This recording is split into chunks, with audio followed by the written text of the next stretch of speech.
Hello, Lothar here. It is early September 2024. I finished my thru hike this year about a couple of weeks ago and had an absolute blast of time. I've hiked in 21, 22. Last year was a bit of a very heavy snow year, so I did about 75, maybe 80% of the trail, but I jumped around quite a lot. This year I thru hiked, had to skip a couple of fire closures up in Northern California and in Washington. Been very lucky. I've got through a few sections in a way that I haven't got the continuous footprint because of those closures, but I will go back and fill those gaps in as soon as I can. So experiences were very different this year. The reason being is because I started very late this year. I started May 24th, which is considered quite late. It's also very hot in the desert, but it also means that you get up to Northern California, Oregon later in the season, and therefore you're more likely to hit the fire closures and the fire season. And that's what happened to me, and it's happening to a lot of hikers. But we have to live with those circumstances, and we have to work around them. So what am I doing this time? At this stage, I am recovering. My body is kind of trying to work out why am I not still hiking 35 miles a day, and I'm trying not to put back on the 30 pounds of weight that I lost during the hike. That's going to be a struggle up until Christmas, but we'll see how we get on. So yeah, I'm going to be doing videos for preparation for 2025 in the same vein as I've done before. I'm going to be updating them. There's some new lessons learned, some new gear I've tried out, which I found to be better for me, but I'm going to do sort of introductions on new gear, and also some of the places I stopped at. I hike the PCT regularly. It's different every time. I stop at different places, and I start at different times as well. So it's never boring and it's never dull. And the reason I do the PCT is because I live on the West Coast. I section hike it pretty much all year round over the long weekends whenever I can, and I try and thru hike it. I've been lucky to be able to hike it in the past few seasons. So we'll see what happens in 2025. If you are considering 2025, you've got the bug. I don't blame you. It is very addictive, and you're probably getting excited about what you got to do and all these sort of preparatory. There we go. Preparatory. I don't know, whatever the word is. Prepare for your hike on the PCT next year. The first thing to check out is this link here. It's the PCTA. It's the Pacific Crest Trail Association website. It is the agency that issues a permit for the whole trail. Now, they're not the only issuing agency of permits for sections or part of the Pacific Crest Trail, but they have reached agreements with all the agencies up the trail for the full 2,650 miles, the national parks, the federal land ownership, private agencies who own land on the trail. They've already reached agreements where if they issue a permit under certain rules and regulations to hikers like you and me, and we follow the rules, their rangers, should they choose to check permits, will honour the PCT permit. Now that's good for us because we only have to apply for one piece of paper, but it also means those individual agencies are not dealing with thousands of applications from thru hikers, when I think what they'd rather be doing is dealing with the day-to-day hikers and the section hikers applications, and that's what they do. So that's why the PCT permit or PCTA permit is actually very attractive. It's one piece of paper. But do not worry if you are unlucky in the lottery process, which starts. You register for a lottery in October, and you then have two lottery stages where they issue permits in November and January, and then you have to try and pick the dates if there's 3 dates for when you want to start for your hike. But do not panic if you don't get the PCTA permit, because you can still hike the trail, and you can do it on what I call individual permits, which you can apply for. And I've done it on 3 individual permits. It is doable, and that's what I did in 2022. And I did a video on it last year or a couple of years ago, and I will do an updated video on how to hike on individual permits should you be unlucky in the lottery. So you don't have to worry, overly worry if you don't get the PCTA permit. You can still hike the trail, so don't worry. Also, if you are an international hiker, you've got to go through the visa process. Certainly if you're going to apply for maybe a 6-month stay visa, get that process going now. It takes longer than people expect. Some people make the mistake of waiting until they get confirmation that they've got a permit, and then find out that they have to go through a long extended interview process where they have to get an appointment for an interview at the local embassy, and that can take time, and there can be a waiting list. get that process going now, even before you've even started applying for a permit. So just keep that in mind. So the big questions you're probably going to be considering is when you're going to hike the PCT. So I'm going to primarily focus on northbound. If you're going northbound, the hiking window, or start where hiking window, is the 1st of March to the 31st of May. That's when they issue permits, that 3-month period. If you can't start hiking until July, then you may be applicable to a southbound permit, which is a perfectly viable thing to do. You just start later in the season. But if you are looking at that March to May window for your start of your northbound hike, the things to consider are the weather in particular and the conditions. So if you traditionally start in March, that is going to be colder.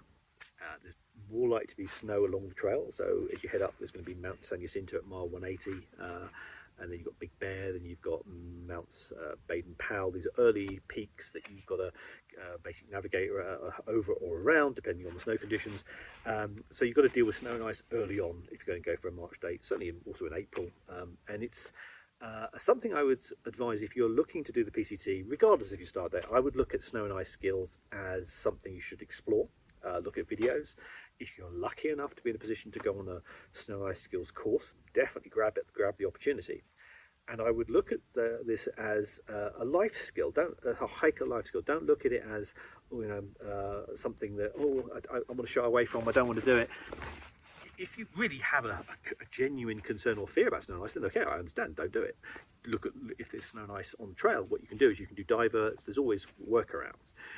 But I would say if you've got the chance, embrace the opportunity to learn the snow and ice skills. The more you do it, the more confident you'll get at it, and the more you do it, the better at it you'll get at, and the faster and more confident you'll move over snow conditions. So I would honestly urge you to encourage that. Certainly if you're going to go for a March start date, and certainly in April you're going to encounter snow. In May, where it's hotter and you're going to have much lower snow levels, you may still have areas of snow to navigate, but the main problem with a May start is that because it's so hot by May, the desert sections are going to be very hot, and the other thing is because you're starting later in the season, you're more likely to run into the forest fire season in Northern California and Oregon, and even Washington. So for a March start date, you'll have snow and ice to deal with, but you can get through the trail and maybe stay ahead of the forest fires. Whereas if you start in May, you will have less snow to deal with, but you're very likely to encounter fire season. And that's what happened to me this year. I started very late. I started May 24th this year, and I got through very little snow and ice to deal with, but I encountered multiple forest fire closures this year. So that's the balance of trade-off you're looking at. So that is why you will find that most hikers will probably go for their favour an April start date if they can get one, because you've then got snow and ice to deal with a little bit, and you've got a chance of staying just ahead of the fires as well, and it's not too hot in the desert. So that's the reason why, that's the sort of philosophy of the different start dates. So you kind of work with what you can get from the lottery. Think about with local permits, if you do the individual permits, as I said, you can hike on 3 permits. With that approach, you can actually start whenever you like. You set the start date. So that's the sort of positives of having the opportunity to hike on the local individual permits. Whereas I would encourage you to go for the lottery anyway. You've got nothing to lose and everything to gain, because you could get one piece of paper and then all your permit problems just melt away. You don't have to worry about it on the hike. So the other things you might be thinking of right at this stage, maps and navigation and things like that. So the first thing I would encourage people to buy, or at least get, is an overview of the PCT. Now, the first thing I bought was this thing. Or there are other ones. This is just a wall-mounted sort of map of the whole PCT, and you kind of look at it.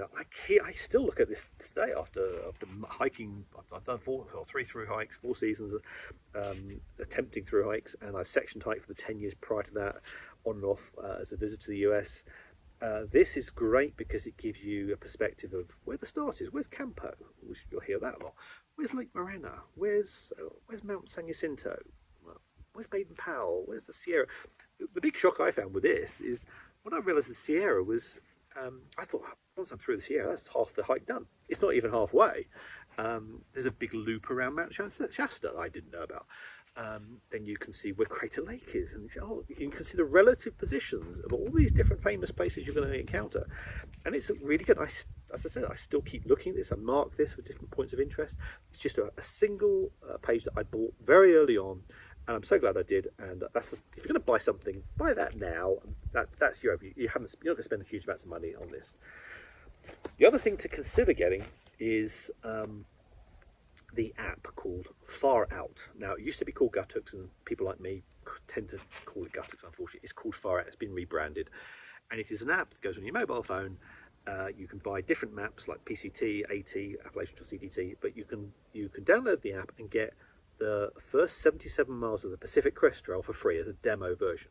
Now, what you get is that you'll be able to see a map, you'll see a line of the PCT, you will be able to download background maps. You can have a contour background, or you can have a satellite view background, whichever you want.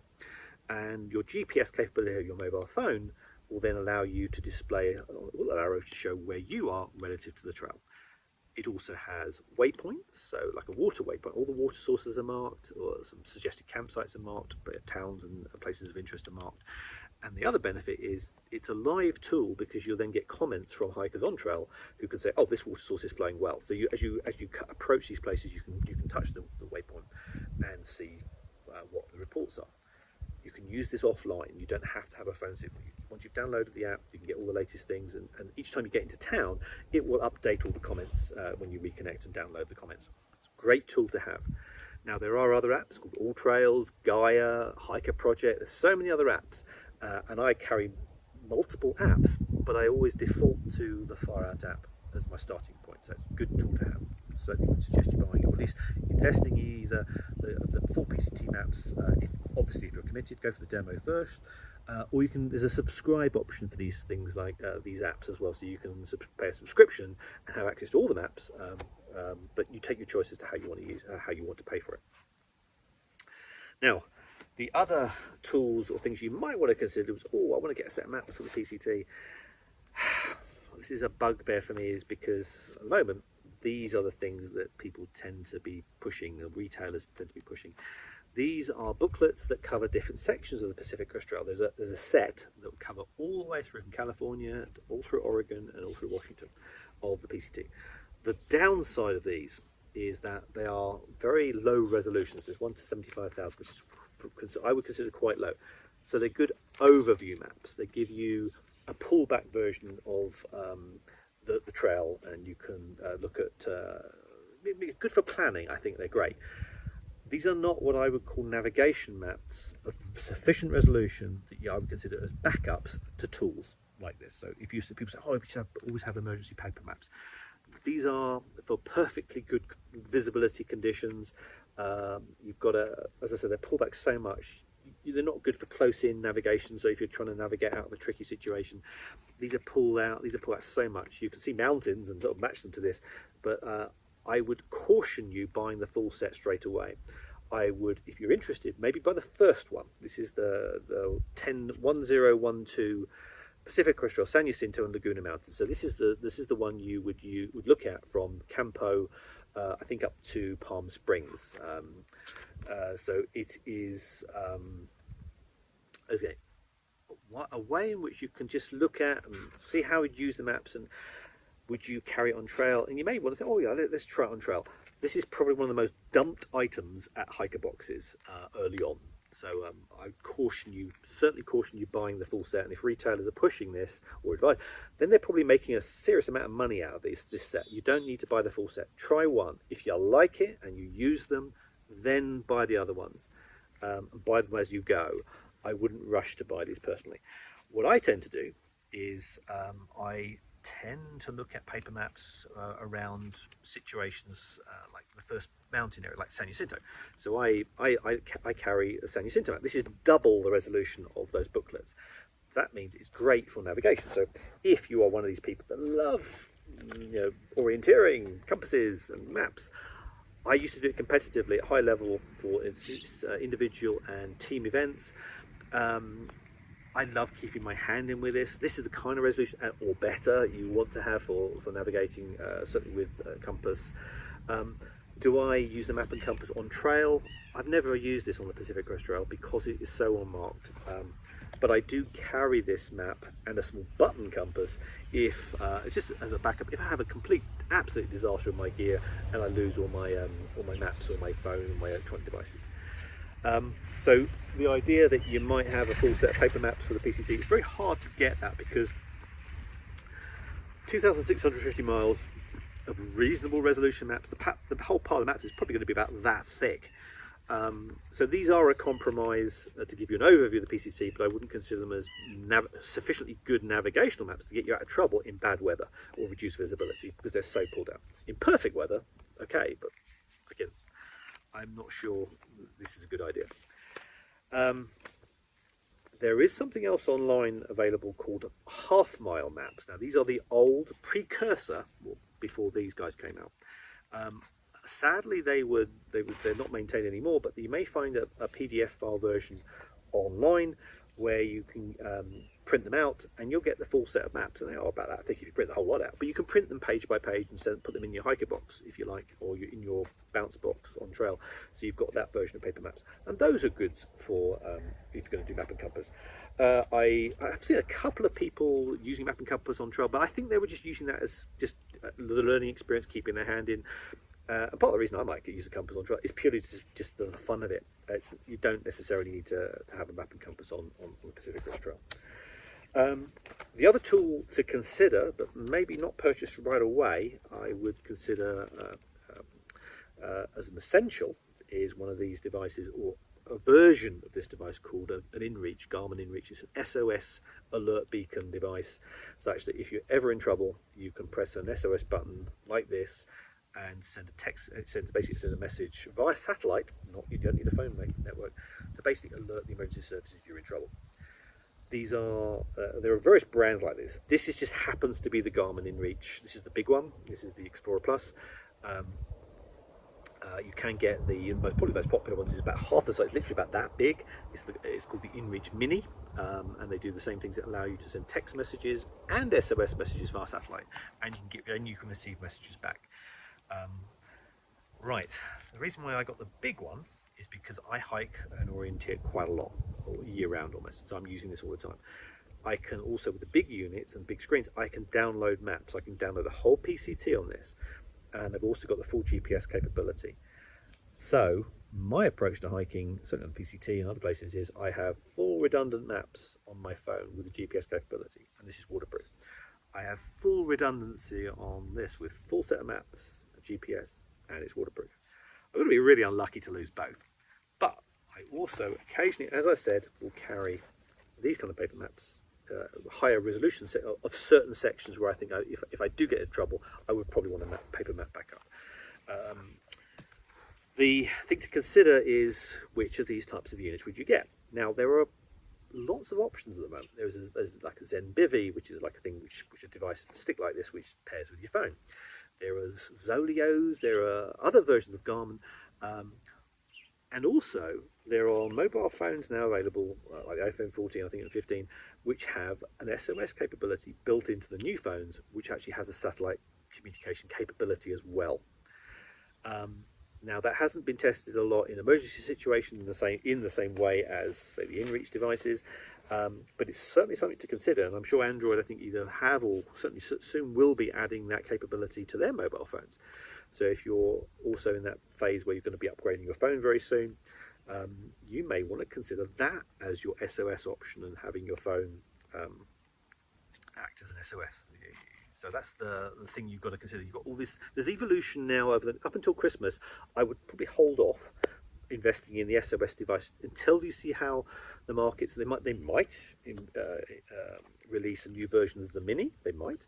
There might be new versions of the Zolio and the ZenBivy, and there might be new updates on the performance of the iPhone and the Android versions as well. So that's what I would be looking at. If I was thinking, if I didn't have any of these devices now, I'd be thinking, let's just wait. I don't need to buy it right now, but let's just see. And I'm sure by Christmas there'll be some great deals on devices. But the InReach Mini 2 is probably the most popular at the moment. The only reason I don't like the InReach Mini is because it doesn't have the mapping capability in the same way as the big screen one does. So it's basically an SOS stick with, okay, it does have a display screen, but you pair it with your phone. And I kind of like the full redundancy of having a map display as well. So people might ask, why am I carrying the big unit? It's because it's full redundancy. That's what I go for. Anyway, you as I said, don't rush to do that until maybe Christmas and New Year, and then you can look at what systems and services you want. So, okay. I hope that's just a good introduction, or a very quick introduction of what you think you could be doing right now. Do you want to know how to? Do you need to know how to use a map and compass? I would say again, if you've got the opportunity, just treat it as a life skill. You don't really need it for the PCT, but as a general hiking skill, good thing to have. Good capability. It teaches you situational awareness.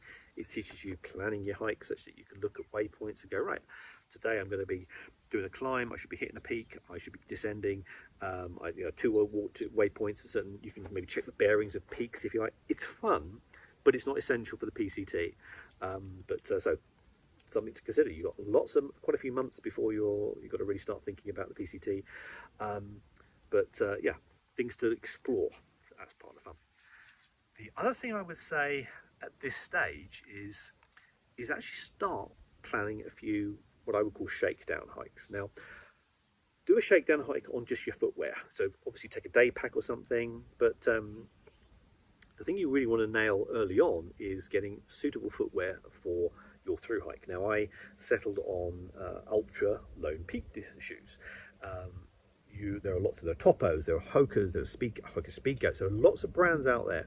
Now, the next few months, what you want to be doing is testing a brand, testing a set of shoes, and getting some blisters. You're going to get some blisters. You want to harden your feet over the next few months.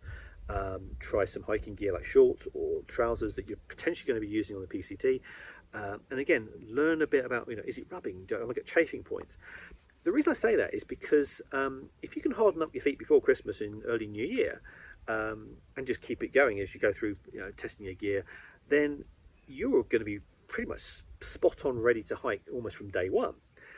You're not going to be dealing with blisters in the first week or so, which a lot of hikers do. They actually think they can hit the ground running, and you're going to be hitting the desert early on in the first couple of weeks. And it's very common. You're going to sweat, so you're going to get chafing issues if you haven't sorted those out. Find gear that you're comfortable in, and you're going to get a few blisters, or a lot of blisters, if you haven't done any training hikes and harden your feet before you hit the trail. So try and just get rid of those minor issues, and hopefully on the first few weeks, all you're dealing with is, my resupply. Where do I resupply? What's the best thing to do? You're not worrying about fundamental things like my feet are torn to shreds, which, as I said, sadly that happens a lot to hikers. So I try and encourage you to avoid that. So start planning that now up until Christmas. Get some of those shakedown hikes. Get your gear sorted out. There's going to be lots of discussions online and lots of forums whereby you're going to get information. This is one. There are lots of videos done by people like me. I would encourage you to absorb as much as you can. Look at different sources and pick those items that resonate with you. I mean, some of the things I say you may not resonate, but if there's something I say that is helpful to you, that's great. If you've got a source of information which is basically saying, well, this is my way or the highway, which unfortunately there are a couple of those, and they encourage you not to listen to other people, then I'd probably steer well clear of them, because they're probably selling you something, or they're trying to get your buy-in such a way they can steer you in certain directions. Now, some of that happens on certain Facebook pages which have commercial links behind them, and their motivation is obviously to share information, to encourage hikers to participate. Hopefully they don't start selling the whole full set of booklets early on, because they make a huge profit out of those ones, and you're going to be dumping them probably in the first week. Also, you've got resupply strategies. You've got to think, if I'm going through, say, the Sierra, for example, there are various resupply strategies there. You can have an early resupply, or a late resupply, or a midway resupply. But beware of retailers that encourage you to stay on the trail for the longest periods, because the more days you spend on trail, the more money you're going to spend with them. Look at what other hikers are doing. Don't necessarily be fooled into spending huge amounts of money based on someone telling you, it'd be great if you stay in the Sierra for this long. Having breaks actually out the Sierra is actually, might be personally, I've always done it and I've never regretted it.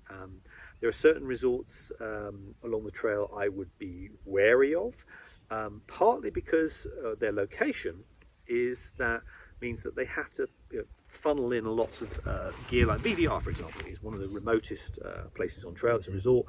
But as a result, they have to charge a lot of prices. Now, my first reaction there would be, oh, it's hideously expensive, but they have to ship the stuff in. But it also means I don't go to VVR because it is so expensive. There was a story this year. I spoke to two hikers who, I won't mention their names, but they said they stayed there for 2 days because they had an illness, or sort of, I'm not sure it was an injury or an illness, but they ended up staying for 2 days. And unfortunately, because there was a tab kind of billing system, I think they said they spent like $650 between them for 2 days. And you're thinking, that's a lot. That's why I would go to the big resorts. I'd probably just go out and resupply out of places like Kearsarge Pass to Independence, or go to Bishop, Lone Pine. If you do choose to stay at resorts, be expect to pay a lot of money. And that's the same all the way up the trail. If you go to a resort type place, they are charging because they have to ship a lot of stuff in, and that's understandable. But it also means that you are potentially going to be paying a lot of money for services that might catch a few hikers out if they're not familiar with the process or the system. But lots of information out there. Absorb it, make your own minds up. Hike your own hike is a phrase you're going to use a lot, and it's absolutely true. You're going to find so many things that resonate, so many things that don't. Things that make you happy, things you think, nope, don't like that, that's fine. If these videos are helpful to you, then great. Right, might see you, I'm certainly going to be training all through the year and early next year. So I don't know, if you live in Southern California, I might bump into some of you if you're doing some training hikes. And who knows, I might see you on trail next year. So speak to you soon.